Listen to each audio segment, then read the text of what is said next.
tonight on LFG. All the damn work I put in with you. LuFisto.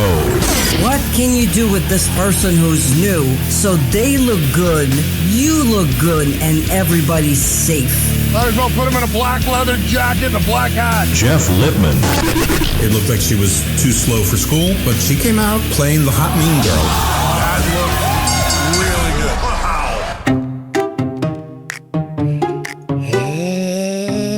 Hey, boiled and fried and put 'em in a stew. Boiled and fried and put 'em in a stew. Boiled and fried and put in a stew. LFG Season 2, Episode 13. I'm sick as fuck, but I did watch it. High on fucking cold medicine. Oh yeah. How are you, Jeff? I might sound a little bit like today, but I'm here. I made it. I'm alive-ish. You do sound a little bit like the monster from Cobweb. I will say that. And by the way, nobody should watch the movie Cobweb. It is horrendous. I too am fighting a sore throat, and usually I would take acetaminophen for it. But since I've been told that it's dangerous, I'm afraid to, because apparently I will instantly turn into a squirrel. My ankles will switch sides and my tongue will be upside down. So I'm not going to take any acetaminophen. I'm just going to tough my way through it and continue to take magic red pills from the Latino store, which lists a bunch of vitamins on the back, but somehow is the most effective painkiller I've ever taken, not in a hospital. Good shit. Speaking of good shit, Love Latino stars. Hey. For this episode of LFG, it was now time for the boys to get eliminated by their own coaches. And well, Shawn Michael comes in and he said, well, talk about follow that. And actually, his favorite from all the girls from last week was Dani Sekelsky. He said she was phenomenal and actually awards her 1 extra point. So, and Dani goes, I'm better than all the other women. This is my time, blah, blah, blah. And that's pretty much everything we see from the beginning. Anything you want to mention about Mr. Michael's intervention here?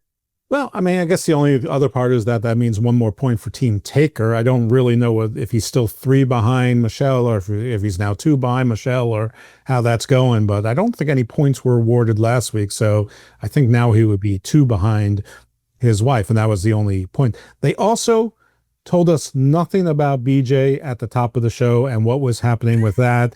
And they left it for a little surprise at the end, which obviously I don't want to spoil here, even though the show aired 3 days ago. Well, we start again with Team Taker. He says it's time to put up or shut up. And sitting in front of him are, of course, Drake Moreau and Shiloh Hill. Shiloh says he knows how it is, when you lose. He says that America has seen him choke in the finals and you want to make sure it doesn't happen again. And Drake, Taker mentioned that his lows were very low and his high were very high, which I thought was interesting because even the things that Drake was not doing perfectly, I don't think I could qualify as very low. Agreed. Like I thought he had a good season. And I'm like, okay, I don't know. I don't see that. Yeah, I mean, I didn't see maybe whatever lows he had were really low, but for the most part, like his highs were really high, but most of the time he was fine. He was okay. Most of his time he was in, Averageville and, or slightly above. So, I don't know if that was just for drama, but that's exactly what was said. And I don't know that Shiloh arguing that, everyone in America got to see him choke on this big stage is really a good selling point. He said, I'm not going to let it happen again. But a lot of people say a lot of things, including another person we're going to talk about later in this show. Or 2. So yeah. Taker's asking them, like, are you a killer? And what I thought was really funny is that Drake, well, not funny, but interesting to me, is that Drake wouldn't say anything bad about Shiloh when actually Taker asked him, like, hey, why shouldn't he succeed? And Drake actually had the very good answer of, I don't have anything bad to say about him. I think we're one of the 2 best guys in the competition. We should be in the finals 1-on-1. And I really like the fact that even in his promo before the match happens, he puts Shiloh over, which means, and means something if he actually beats him. If you bring down your opponent and you beat him, what does it mean? You beat nothing. It doesn't mean anything. Who cares? Who gives a shit? But if you beat someone who is good, then it makes you even better. So I like that with Drake. I like this attitude. He says he learned a lot from being with Taker. So, at the beginning of this season, when he refused to join Team Bubba, I think it was the right choice for him. Big guy, agile, being trained by a big guy that was agile as well was the perfect choice for Drake Burrow. I mean, first of all, I think this was Drake's best promo. He sort of took what he said in the coach on two guys, in the middle of the ring where they do their counseling or pep talk, whatever it is. And yeah, you're right. Drake sort of hesitated to say that he was a killer. And then he said yes. And, Shiloh, yes or no, no hesitation. I mean, I get it. They're supposed to be killers. It's a competition. But they're also supposed to make sure each other is safe. And we know that, like, most people in this industry support each other. So, enough already. With the, I'm here to kill you. No, you're not. You're here to make it look like you're killing someone, make it look real, but actually not hurt them, or at least not hurt them beyond what is acceptable, that given month.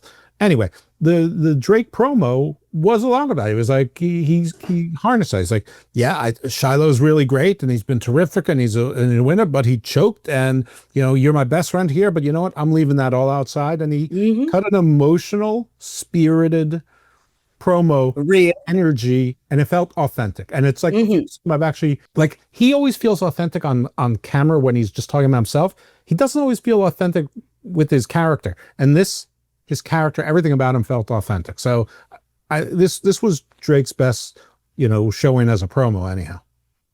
And for the match started with, of course, both had entrances. Shiloh, nice fire, good entrance. Nothing new from the past week, but it was okay. You want to cheer him, but definitely a babyface.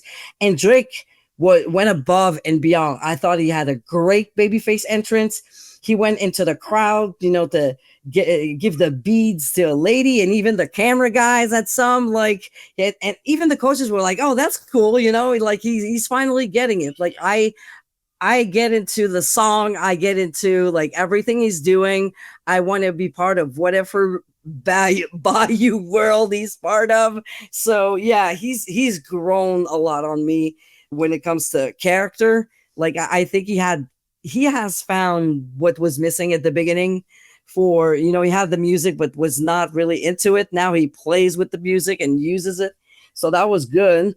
And the match started with this, solid lockup, showing that both were like they had equal strength, tackles and clothesline, not falling, like equals fighting. It was a little bit too fast to my liking. Like they were working like fast, but every shot, like they were good. They were solid. At one point, Drake went for a drop kick, which was really impressive. And even the 1-2, one punch, two punch, like they were registering, they were selling. I wish there would have been more sound and facial expressions, which is something that's been missing a lot from most of the contestants. And it's always something that's missing when you're starting. You're so focused on not fucking up the moves that you forget about this. So hopefully, eventually it'll come naturally. They were doing good covers and good kick out. There was a solid discus lariat from Drake.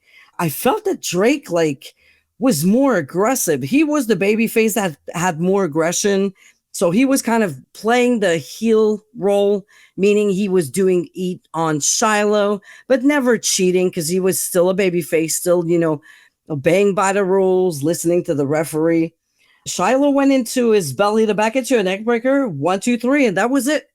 It was a simple match. The story was clear, nothing fancy, everything no, I like this match. The story was, two good guys fighting for a price, respecting each other, but, of equal strength. So, the story was simple. It worked with me. And one thing, though, is my choice was not Shiloh Hill. I thought Drake Monroe looked a lot better in this one. Yeah, I mean, Normally, I don't like it when it's face on face, especially in these training things, but here it worked, and it worked with the story, and not the story. Apparently, they're real life dynamic. They're close, so it worked all around. I think the match was pretty good. I agree with you. I think that Drake is the one who really showed up.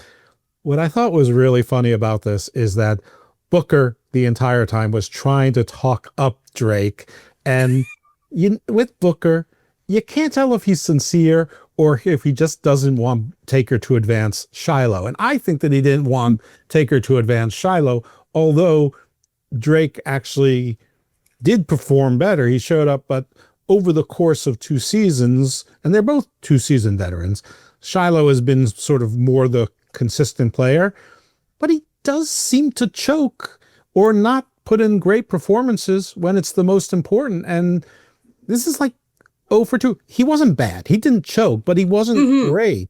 As far as the ending, I agree. It was like, it was fine. The belly to belly, and then a sort of a neck breaker, and it was an abrupt 1, 2, 3. I guess they were against the time, but I don't know. Other matches seem to work better. I think we all sort of knew what was going to happen, but I have to, if you were basing it on this match, I would have advanced Drake, and you feel the same way, and some other people felt the same way, and it does play into the show a little bit later on. But I mean, I've already ruined it, the ending, because obviously Taker went with his usual, like, I have to think about who's the best position to win, and so Shiloh, I'm going with you, my number 1 pick. Okay. I mean, whatever. Sort of feels like the fix was in, but all right. Yeah, even Bubba said, like, you know what? Drake was better today. And Taker goes like, it was a wrong day to have a bad day. And other coaches did pick Drake. Like, Shiloh had a bad night. That's according to Taker. I don't think it was a bad night. It was like it's like Zena. Like, he's good, but he doesn't stand out when he needs to. I feel it's the same thing for both. They're really good. They have lots of potential, but yeah, it's like they're sitting on their laurels, or I don't know if they're afraid of more exposure, more power, more, I don't know, like advancing and having more pressure. I don't know what it is, but yeah, he picked Shiloh, and I was like, all right, is it going to be like that all night? Like, pretty much they're going to pick who, like, they're not going to take in consideration what just happened in the ring now. Because if we go day by day, match by match, this was Drake's. And he's like, overall, it's like last week. Jameson did a lot better than Zena. And for that match, she should have been chosen. But no, Bubba went like, oh, I'm going to go with, the one I think, blah, blah, blah, Zena. And you're like, so what's the purpose of having the match? Right. If you would tell me, if the person's doing a great job, it means she will come back next season, then I'm like, okay, good. Or if the person does like Tatiana, where it's 2 seasons in a row where you're like, okay, she's not coming back. But Jameson showed so much improvement that even if she's not going in the finals now, for sure she's coming back next season because she's improved. If there was anything at stake, I would get it. But now it's like, why are we having this match if you already know who you want to go up there? Yeah. So I'm going to have the same questions for a lot of matches. Yeah. I'm not going to say it's a theme, but it's not the only time it's happened this season. It's not the only time it happens tonight. But I think there are certain distinctions. Because earlier when you said like Shiloh, sometimes it seems like he doesn't really show that he wants it. You can't really say it for one of these guys. And we're talking about Booker talking to his team, Harlem and Chris Island.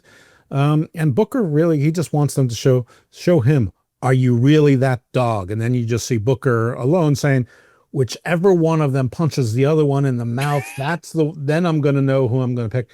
Which again, I don't. What the fuck? Seriously, what the fuck? Aren't they not supposed to be punching each other in the mouth, but really looking like, really make it look close? Like last night on NXT, Lainey Reed's knee to Candice LeRae's face was perfect. And in slow motion it showed Candice LeRae's turn was at the right turn and it hit the side of her face. But in full speed, it looks like she would have shoved her nose through the back of her head. It was beautiful. It was perfect. It's supposed to be that way too. So I was Right. like, "Fuck." So what is this? The guy who punches the other one in the face, the other one who fake punches the other one. Are you talking about intensity where it's so good that you actually believe it? Then I'm in. It needs to be intense. It needs to look like you're killing them, but you're actually not. But it needs to, it has to look real. I know this is scripted or whatever in practice, but as a fan, I want to look at it and actually, believe in the magic. It's like when I watch Gunther wrestling, I fucking believe, or Sheamus.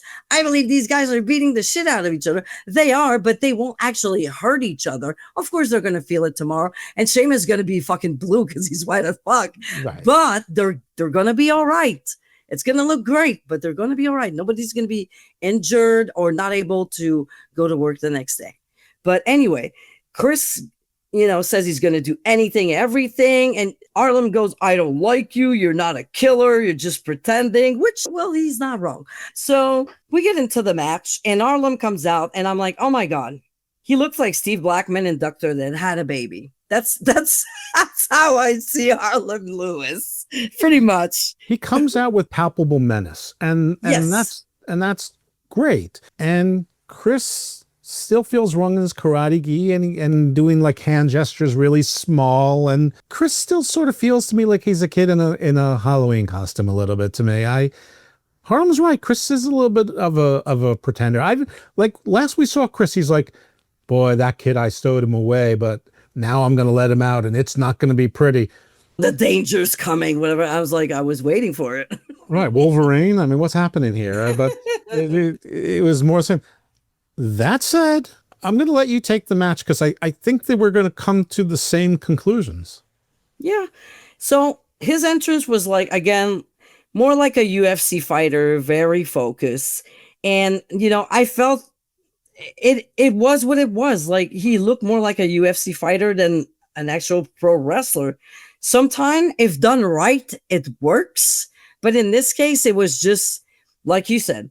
And I think Bubba says as well, everything he does is too small. Yeah. Like you barely see what he's doing. I mean, at least for Harlem, he was doing the trash talk. I like the back and forth pushing at the beginning, the takedown into the wrist lock, the word. And, there was sounds of struggling, trying to get out of it. So that part, like, it looked real. So the shine, with the kick, the monkey flip, the clothesline, it was a good sequence. But again, too small. Everything was so small.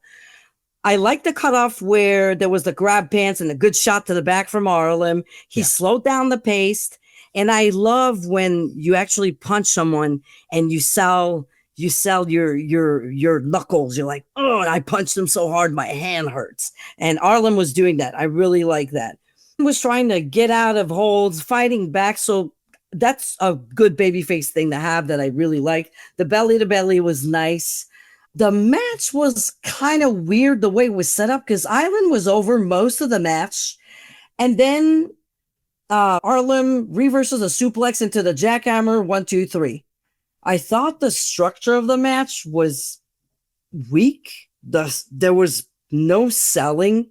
It was a match. There was no major errors, but and Harlem was not vocal and intense as he usually is. I felt he was kind of quiet. Overall, my choice was Harlem Lewis. He stands out.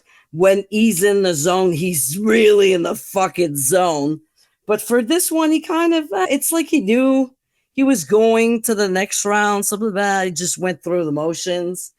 Chris did better than, the last matches, but everything was too small.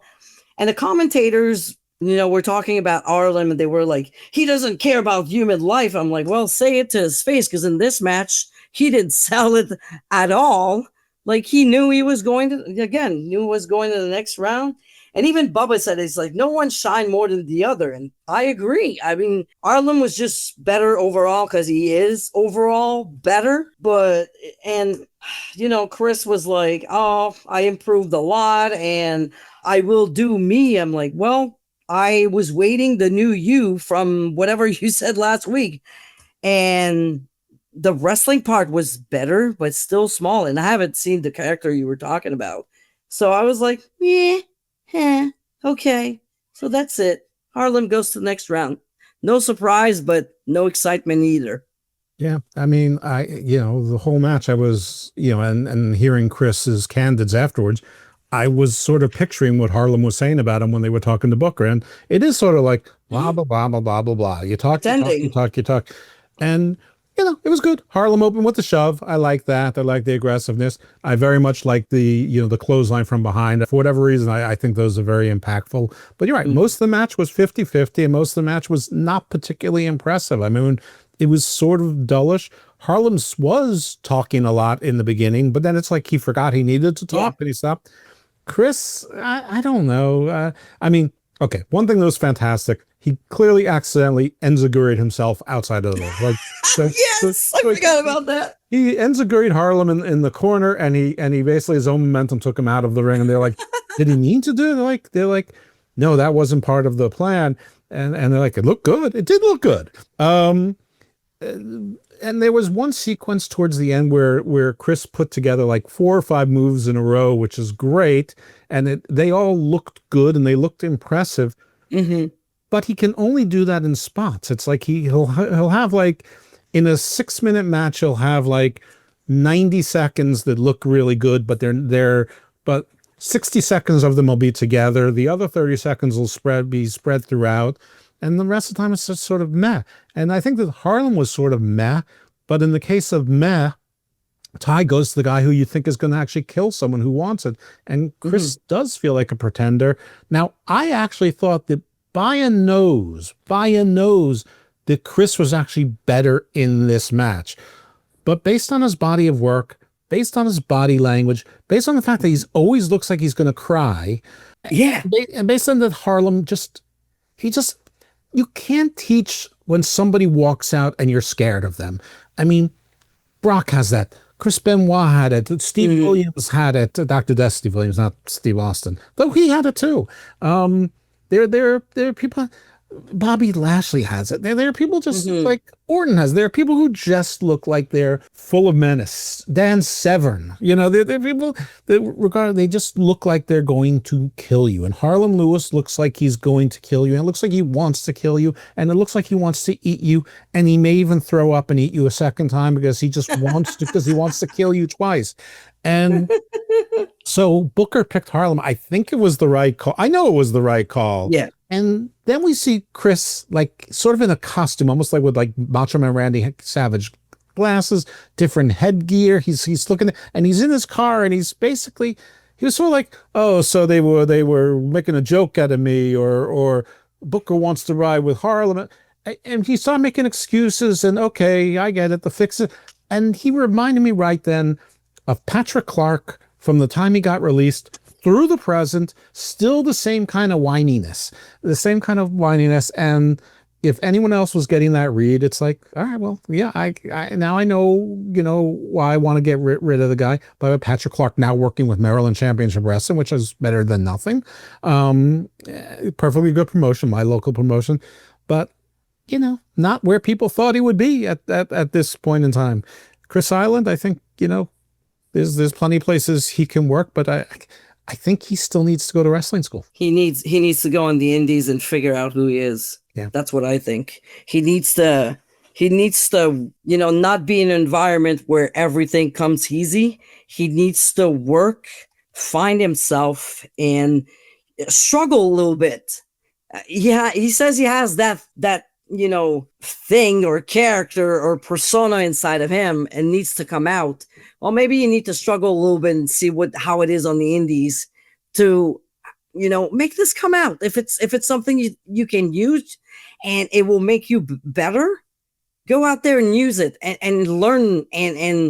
But you're not going to be able to find this when you wake up and you go to the gym and you have a fancy car and you're paid to train. And no, you need a little something raw, something, difficult, like to get inside, to get in your head and get that out. But We'll I mean, see. if he has a Mr. Hyde in him, terrific, great. If he can harness it. If not, if it's just something that's super dangerous, but I think he's more talk. But what he needs more than to find Mr. Hyde, he just needs to find confidence. He just needs to believe in himself and actually authentically believe it, not just say it, because he just says it, but every other part of him says not so much. Yeah, the clown is crying. Yeah, exactly. That's exactly right. That's exactly right. Oh, well. As compared to the next two guys who clearly believe in themselves. Team McCool, Thrill London, Anthony Luke. And here's a really interesting thing. They both have 2 points. So Michelle's kind of in the middle. You have someone who's a very terrific heel, and you have an absolute wonderful, lovable baby face. So you got one of each, which is pretty awesome for Team McCool. And she says, like, she doesn't know who to pick because they're so different, and whatever they do, it works. You know, Anthony says he's the best here and it's his time, and wherever he's down, he always gets back up. And the way Trill describes itself, like everything he does it comes from him. He's like a natural, and you can see it. And nothing seems fake about him. It seems to be like, yeah, it's him. It's him. And you go along for the ride wherever he's taking you. And he says, like, Anthony has to do all the things to get to whatever character he is. Like, Thrill is not a character. He is Trill London. That's how he is. And he wants to bring you on his journey, which I thought was a great way to describe himself, because that's how I see it. I think he's been like a fantastic baby face with so much fire when he was wrestling. And again, in this match, he's going to show it. I really like both these guys. I mean, Trill, listen, I didn't want to like Trill in the beginning, not personally, but as a wrestler. He's little, and, you know, he came out and he had sort of like the horror movie character look to him. But he won me over with his athleticism, with his attitude. And he's also, I mean, it's like during this, you could see Anthony Luke refuses to turn it off. Now, maybe that's really him. And if that's him, cool. But Trill is like, dude, we're talking to the coach now. This is the candid. We don't need to be in character. He's like, okay, you want to be in character? You know, stuff.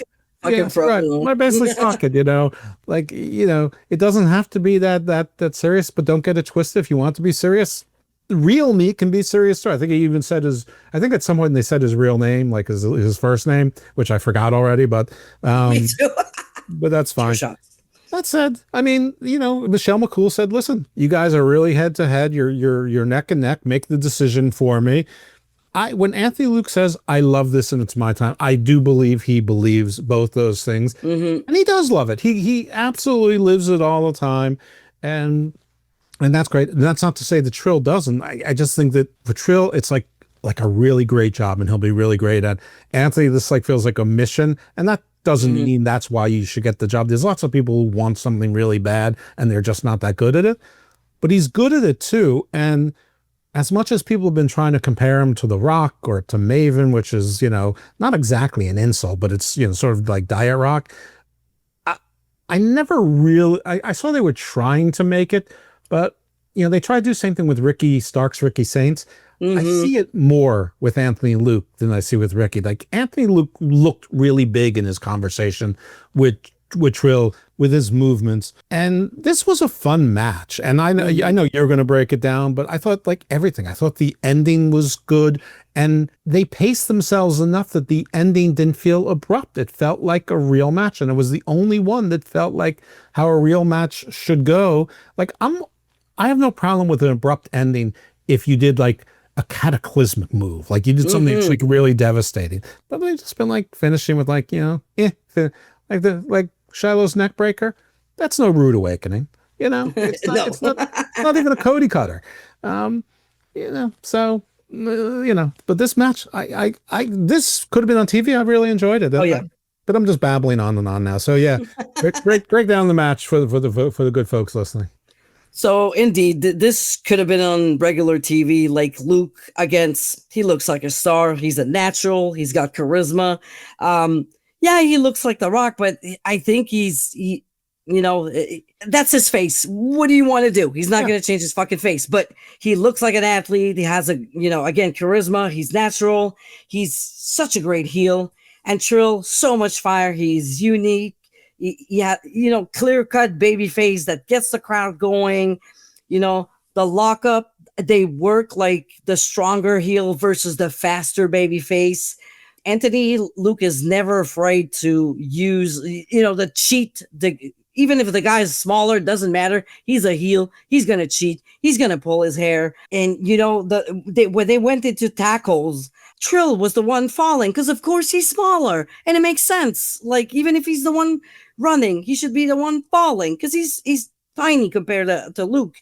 I love that Trill was using his agility right away and everything, but I like that he does flippy stuff, but not to the point where it makes no sense. Like, he's just showing that he's faster than his opponent. It makes sense. It doesn't look fake. He's just using his athleticism in a right way.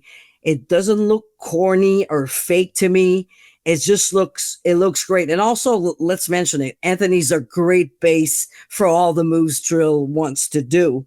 I love that Anthony was selling, every time he would get punched in the face, he would put his hand on his jaw, showing where it hurt. To the opposite of Zena would always sell her arm for no fucking reason. Anthony was selling where it meant something, showing not only the people saw the move, they heard him sell the move, the pain, but he also is showing them where it hurts. I love that in a match. It's like a complete way of selling. And I like that he played pussy, to take over, using, pulling Trill into the ropes to get over and then end up to the outside. And Trill did a flying, was it like a whisper in the wind kind of thing outside? It looked very cool. And the crowd was got really, really behind Trill, the little guy who's fucking trying and never gives up, which is a fucking babyface. Goddamn. Ain't that simple. Or sometimes it's not. One thing that was different from all the matches we've seen before, there was an actual double down in this match. Both guys went down at the same time when Anthony Luke drop kicked Trill as he was jumping from the top rope. That looked great. They then went into a 1-2, 1-2. They were selling, registering. People were so into it. They went into that yay boo kind of thing. And London fired up, went into a couple of falsies, bigger moves, but no pins. Went for the Swanton Bomb. 1-2 foot on the rope. That was the great thing to do. You do not kick out of someone's finish a fucking 1,000 times, but you can put the leg. It looks great, and it doesn't kill the finish because you did not kick out. Exactly. You were just close to the race. You were smart. That looked great. And then, Trill takes off his shirt and is oh yeah, so getting more fire, more of the crowd into it. Goes for a second swanton, but whoops, Anthony Luke stops him, superplex, lights, camera, action, 1, 2, 3. So, I love this match. I thought of some, spots here and there. Anthony was less than usual because usually he talks the whole way. He complains to the referee. He talks to the people. That was missing a little bit on this one. A little bit too wrestling focused, not enough character, but I'm nitpicking right now. The match was great. Clear cut babyface and heel. Heel would use cheating, pulling the tights, pulling the hair. Even if he's bigger, he's not oh, I'm not going to use this. I'm so much bigger than him. It doesn't matter. You're a heel. Fucking cheat. And he does. And it's great. Man, both guys look great in this match. If, picking one was really hard. I remember I wrote down Trill and then I wrote down Luke and I'm and I'm you know what? If Luke wasn't such a great heel and a great base to get all the moves in the right way, Trill wouldn't look as good. And I still feel that because he's a little bit greener, my vote went to Luke, Anthony Luke. But man, I feel Trill has such a great future. Oh, he's going to be money. Yeah, I didn't mind that Anthony Luke wasn't doing as much talking because I felt that even as the heel, he did enough cheating. It was more he's the big guy. He's surprised that the other guy is keeping up with him, and he's got nothing to say about it. But I could see and feel the frustration without it, which sometimes that's just as important. So as far as I also love that Trill took the time to take off a second shirt to do the full Jeff Hardy thing, and that might have cost him the match. It was that extra second and a half that it took him to do that, and so maybe it's a live and learn kind of thing. The rookie on the body of work, and including this match, I do think that Anthony Luke is probably the most finished product this season. I think that Trill is so natural. I think that the Harlem Lewis is natural another way, though I think Trill is more skilled. I mean, they're obviously completely different types of wrestlers. So, I mean, I remember Power and Glory, so I wouldn't mind something like that out of them. But I'm the idiot that wanted Braun Strowman and Ricochet to be a tag team. So, what do I know? Or a kid. Or Braun Strowman and a kid. No, I didn't. Not Team Nicholas. Definitely not Team Nicholas. But yeah, listen, I think Michelle made the right choice by picking Anthony, and that's nothing against Trill. I just think Anthony has been better the whole season, and Trill, for a guy that's been doing as short as he has, I mean, yeah, the sky's the limit. They already had him on Evolve. Harlem Lewis right now is in Noah with Charlie Dempsey, who, basically, so, I don't know if William Regal's wife is tiny, but neither of his kids turned out like him. but at least Charlie is already basically a player coach. So they always send him to Japan with whatever prospects they're sending. So they clearly trust him, which is great. So they obviously believe in both of these guys, and I think that's cool. Like I'm into it. I know nobody likes Ridge Holland, but I like Ridge Holland and the way he's been acting in Evolve and attacking TNA. Like him and Harlem Lewis, they're both like 5'11", 250 and mean. I think that they would be, that neither one is as big as the Road Warriors. The new Radicals.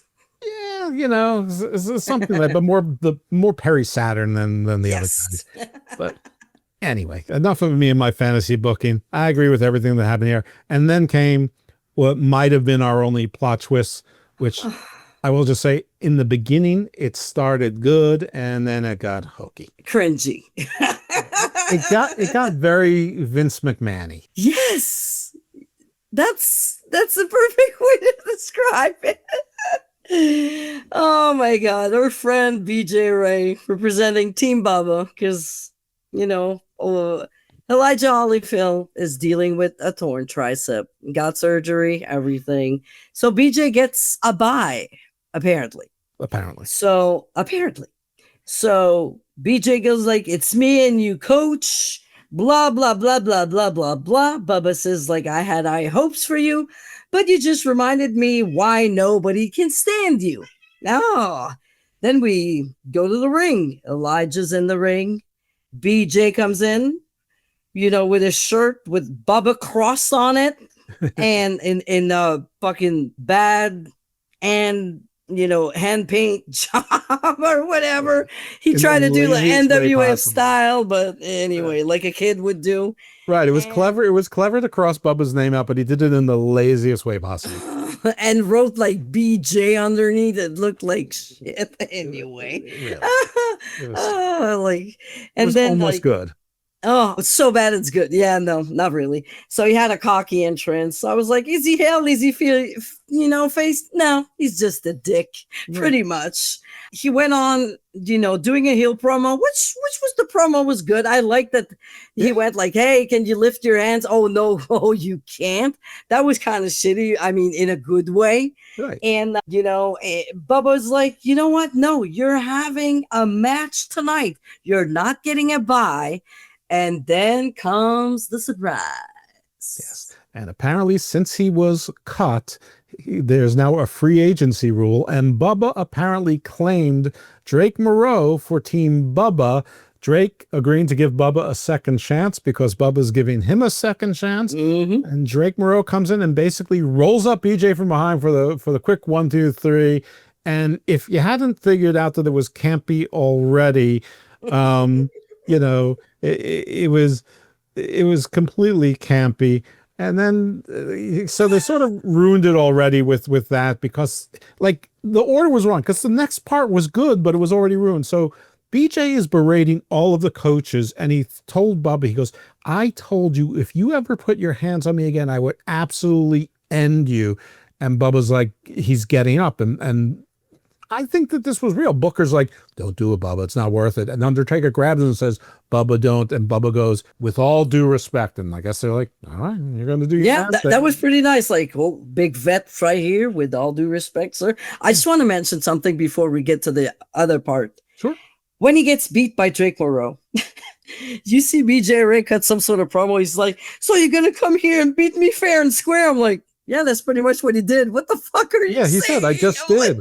But the order was wrong because a roll up for a 1, 2, 3, you know, like they went from something that was so wrestling-y to something that actually felt real.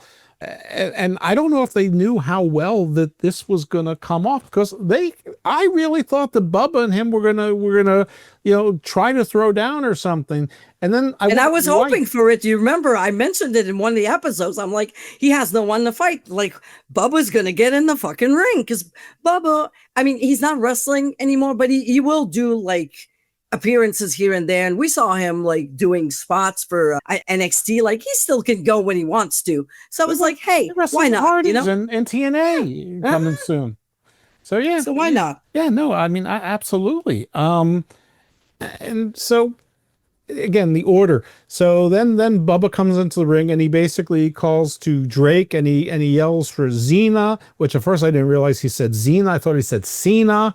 And I'm like, John Cena's on this show.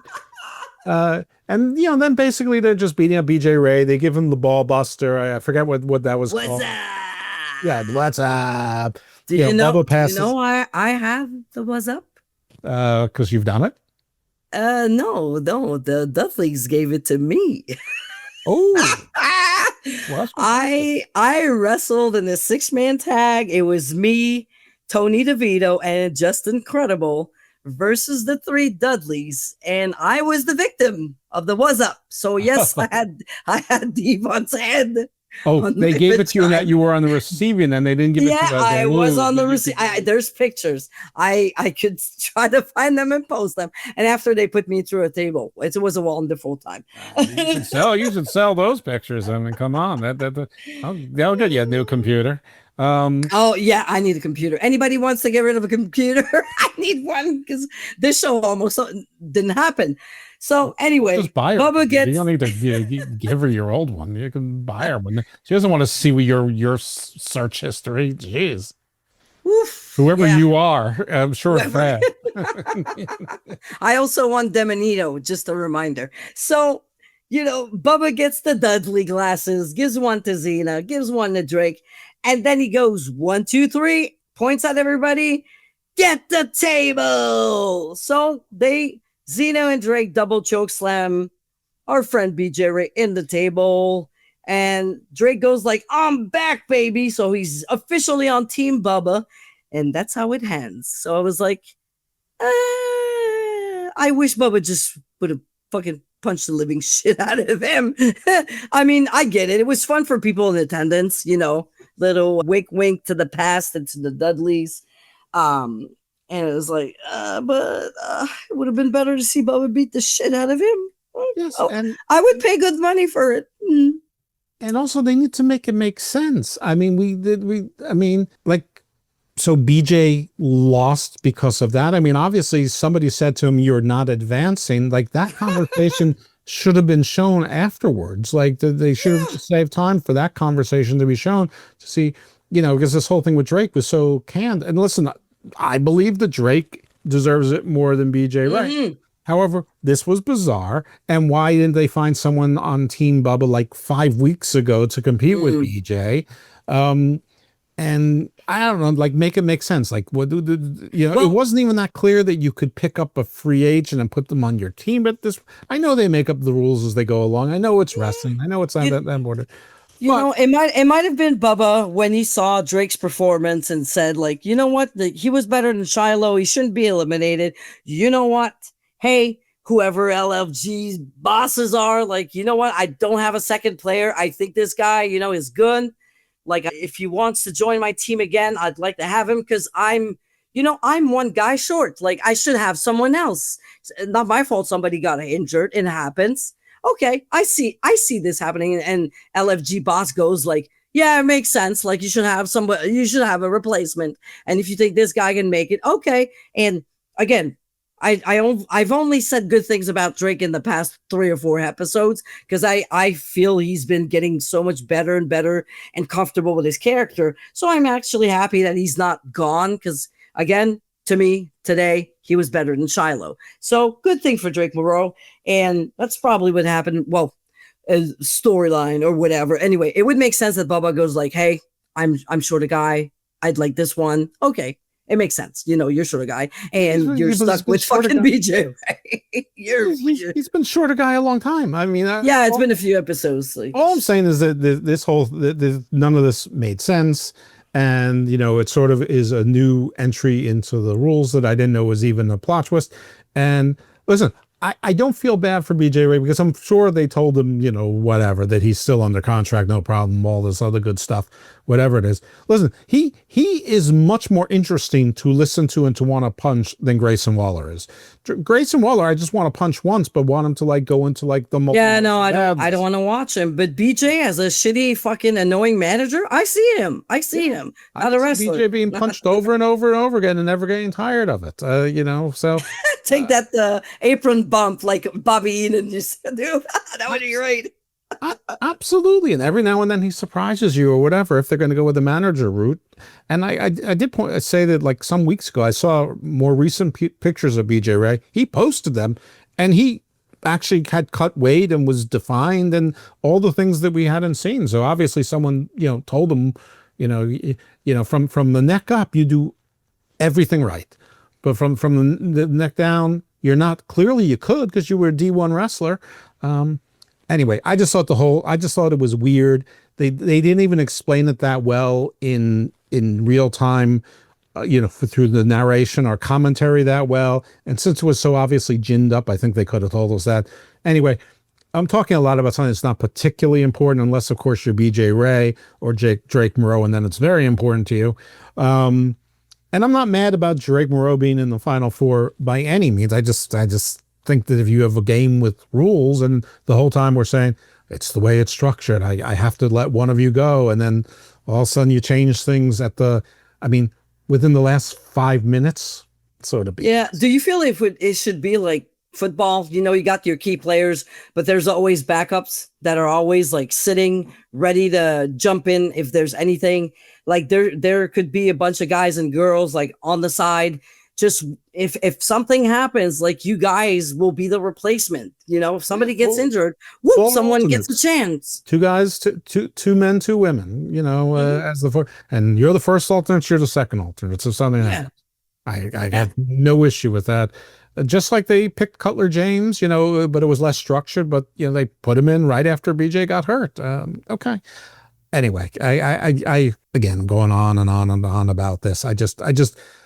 I didn't quite enjoy the end. I feel like I would have enjoyed the whole thing more if they had the interaction between Bubba and BJ in the ring before Drake Moreau came out.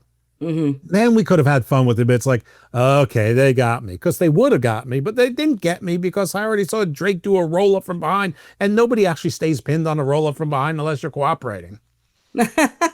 Yeah. So there's that for the men. So next week there was 8, as they mentioned. So from the little clips we saw, it's going to be Dani versus Serena, P Nasty versus Zena, Drake versus Harlem, which is one that, should be good. And even Luke versus Shiloh. So these are like pretty much like, I'm saying this one, but to me, they all have the potential to be like very good matches, but we'll see. Like from what we saw, there seemed to be a lot of trash talking and fucking gimmick talking. And it's like, all right, is this a fucking reality show or everything is fucking scripted? Like, I don't like the in-between. A little bit like Trill London was saying, like, once you're sitting down with the coach is something, once we go out there for a match is something else. Yes, please. Because whatever. Anyway, I won't judge right now. I'll wait till next week for episode 14 to see what's up, and maybe I'll complain then. Yeah, absolutely. Anyway, the show ended, so we have our finals. We know who's advancing. We have 4 guys, 4 girls, or 4 guys, 4 girls, 4 men, 4 women. And they show highlights of coming weeks, but it should be interesting. One thing they haven't done this year, they haven't had much in the way of guests. Like last year, they had CM Punk and Charlotte and a whole bunch of people came in, AJ Styles. This year, I don't think there's been much of that. I mean, we had the little faux storyline with Roxanne and Maxine, but that's not the same. No, it's not someone with experience giving them tips on how to get better and, explaining the why or when or how. So, yeah, I mean, that would have been great to have like someone with experience come in, or I don't know, like they had Dani work the lucha style. Why not bring Rey Mysterio? I just an idea. Yeah, so it is what it is. We'll see if there's a season 3, but I feel like the they're Wagner like, Jr., Senior, Doctor the Third. DMD. Mr. Iguana, if we have to. Mr. Iguana, sure. Mr. Helayeska. How to throw your puppet like a dart. I mean, the most impressive thing that Mr. Iguana did is he threw that thing at Demonito.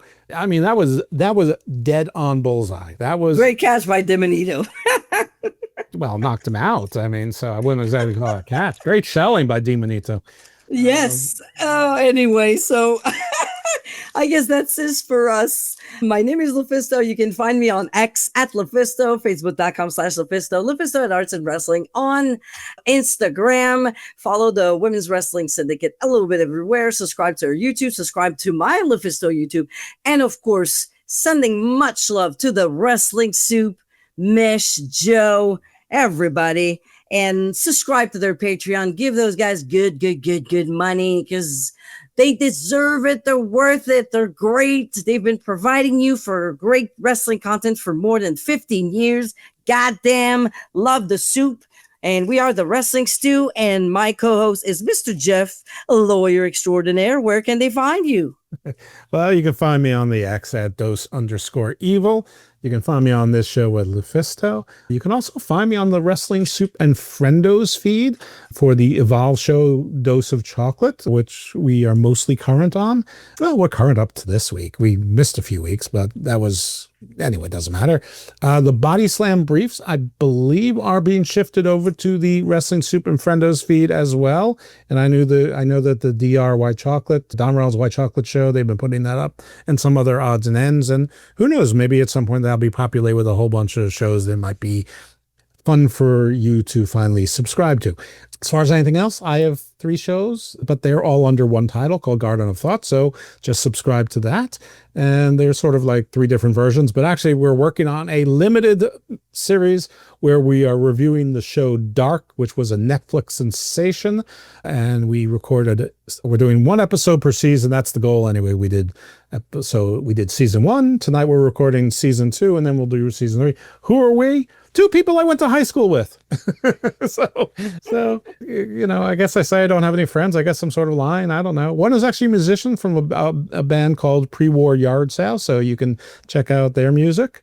Her husband's also in the band and also went to high school. He used to let us into the R-rated movies because he worked at the movie theater before we were 17. So that was great. Anyway, where else can you find me? That's it. Just subscribe to the show. Check it out. I've got a new Garden, Gospel of Thomas, coming out where we talk to Doug the Epic Malo. For those who don't know, that's the guy who got Roger Jackson off of Psycho Stew and was sort of the only one who did anything. So I'm laughing, but it's sad. Yeah, and then Roger got arrested either Thursday night or Friday, and we spoke to Doug Monday night. But yeah, we talked a little bit about that, but mostly we talked about food, and him and Thomas are going to have a food eating contest, and how Aleister Black stole all his stuff. He's like, I'm older than Aleister Black. He's like, fuck, no, he's older than me. He's like, I have a Muay Thai background. Aleister Black does. He's like, shit, he does have a Muay Thai background. He's like, yeah, well, I'm married to a Dominican Ecuadorian guy. He's like, shit, he's married to a Puerto Rican woman. Damn it, he is better than me.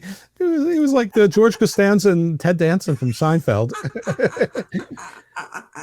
So anyway, here I go babbling on. Just listen to the shows. I published something today, very interesting, with a geophysicist, actually, who we talked about the different grades of oil and why drill baby drill is not a solution. We also talked about what is a continent. There actually is a definition.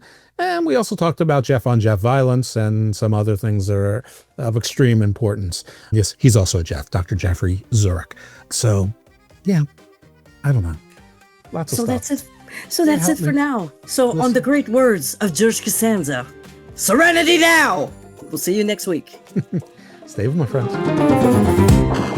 Follow Wrestling Soup on Twitter @Wrestling Soup.